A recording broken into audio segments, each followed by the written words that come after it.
नमस्ते।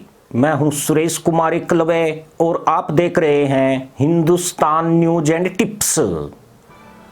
छोटे और गरीब देशों को कर्ज का लॉलीपॉप चटाकर उन्हें अपने जाल में फांसने वाले चीन को भारत उसी की भाषा में जवाब दे रहा है। यही वजह है कि चीन के लिए अमेरिका से ज्यादा भारत बड़ी चुनौती बन गया है।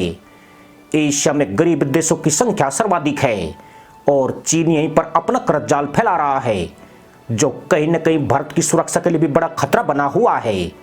इसलिए अब भारत ने चीन के मंसूबों को ध्वस्त करने के लिए अपनी रणनीति की दिशा और दशा बदल दी है और अब उसमें चीनी वर्चस्व को खत्म करने व भारत को एशियाई ताकत के तौर पर स्थापित करने की जिद शामिल हो गई है।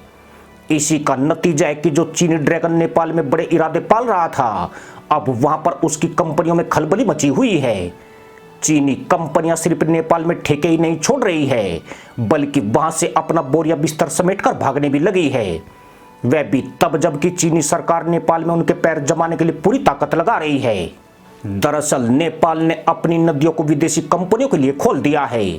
इन नदियों में 42,000 मेगावाट बिजली पैदा करने की क्षमता है, लेकिन फिलहाल इनसे 1200 मेगावाट बिजली पैदा हो पाती है, जबकि नेपाल की जरूरत 1750 मेगावाट की है और जरूरत का बाकी का हिस्सा वह भारत से खरीद रहा है।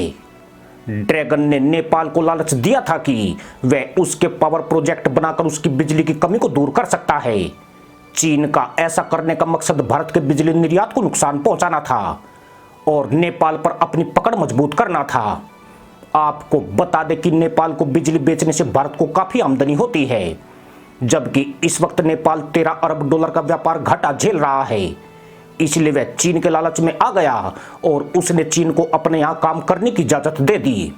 यानी नेपाली नदियों से बिजली बनाने के सपने और प्लानिंग पूरी तरह से चीन की थी, मगर उस ठेके को भारत की एनएचपीसी लिमिटेड ने झटक लिया और कहीं न कहीं ड्रैगन के होशोवास उड़ा दिए। गुरुवार को एनएचपीसी ने एक एमओयू पर दस्तखत किए हैं। यह समझौता 2 परियोजनाओं के लिए हुआ है, जिनमें पश्चिमी सेती जो 750 मेगावाट का प्रोजेक्ट है और 450 मेगावाट की SR6 के लिए हुआ है। दोनों ही परियोजनाएं पश्चिमी सेती नदी पर स्थित है, जो नेपाल के सुदूर पश्चिमी हिस्से में मौजूद है। मजे की बात यह है कि चीन की सबसे बड़ी hydro power company Three Gorges International Corp इन परियोजनाओं को बनाने वाली थी, लेकिन नेपाल ने यह समझौता रद्द करके अब इस ठेके को भारतीय कंपनी को दे दिया है। नेपाल ने चीन की बेइज्जती में 4 जूते उस वक्त लगा दिए जब इन्वेस्टमेंट बोर्ड के सीईओ सुशील भट्ट ने कहा कि भारत में ऐसे इलाकों में परियोजनाएं विकसित करने के मामले में एनएचपीसी का रिकॉर्ड बहुत अच्छा है। साथ ही उसमें भारतीय बाजार में बिजली की बिक्री सुनिश्चित करने की संभावना है। पर यह लपटा झपटी यहीं तक सीमित नहीं है। नेपाल भारत और चीन के बीच में स्थित है, इसलिए दोनों ही देश उसकी रणनीतिक अहमियत समझते हैं। लिहाजा दोनों मुल्क नेपाल पर अपना प्रभाव बढ़ाने के लिए डाल डाल पात पात का गेम खेल रहे हैं। पहले चीन ज्यादातर बाजी भारत से जीत जाता था, लेकिन पिछले कुछ सालों से उसे मात पर मात मिल रही है। चीन की महत्वाकांक्षी बुनियादी ढांचा परियोजना बेल्ट एंड रोड इनिशिएटिव का हिस्सा बनने के लिए नेपाल ने 2017 में चीन से समझौता किया था, लेकिन 5 साल गुजरने के बाद भी यह प्रोजेक्ट आज धूल फेंक रहा है और नेपाल चीनी कर्जों का सूद चुकाने के लिए संघर्ष में फंस गया है। यही नहीं, चीनी तानाशाह शी जिनपिंग ने अक्टूबर 2019 में नेपाल का दौरा भी किया था, जिसमें कई परियोजनाओं के विकास में तेजी लाने की बात दोहराई गई थी, पर उनकी हालत भी बैरों की महफिल में बांसुरी वादक जैसी हो चुकी है। हाल के सालों में भारत ने इस बात को समझा है कि नेपाल में चीन अपना दबदबा बढ़ाने की चाल चल रहा है। इसके चलते नेपाल को लेकर भारत ने रणनीति को काफी लचीला कर दिया है।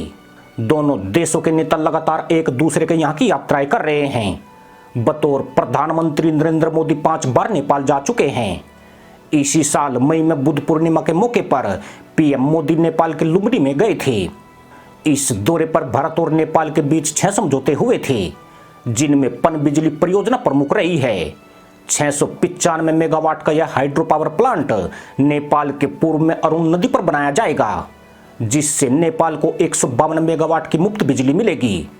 भारत ने यह प्रोजेक्ट भी चीन के हलक में हाथ डालकर निकाला है।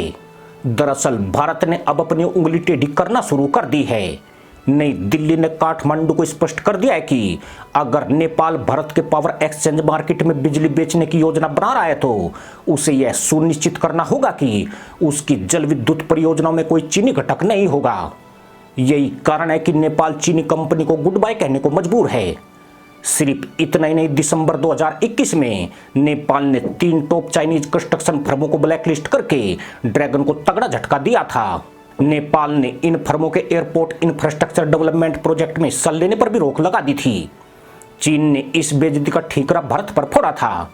उसका आरोप था कि चीनी कंपनियों को बदनाम करने के लिए उसने नेपाल पर दबाव बनाकर यह कार्रवाई कराई है, जबकि हकीकत यह है कि चीन की ये कंपनियां कई तरह के अपराधों में संलिप्त पाई गई थी। इसका मतलब यह है कि भारत द्वारा चीन के विस्तारवाद के खिलाफ जो रणनीति बनाई गई है अब वह पूरी तरह परवान चढ़ना शुरू हो चुकी है।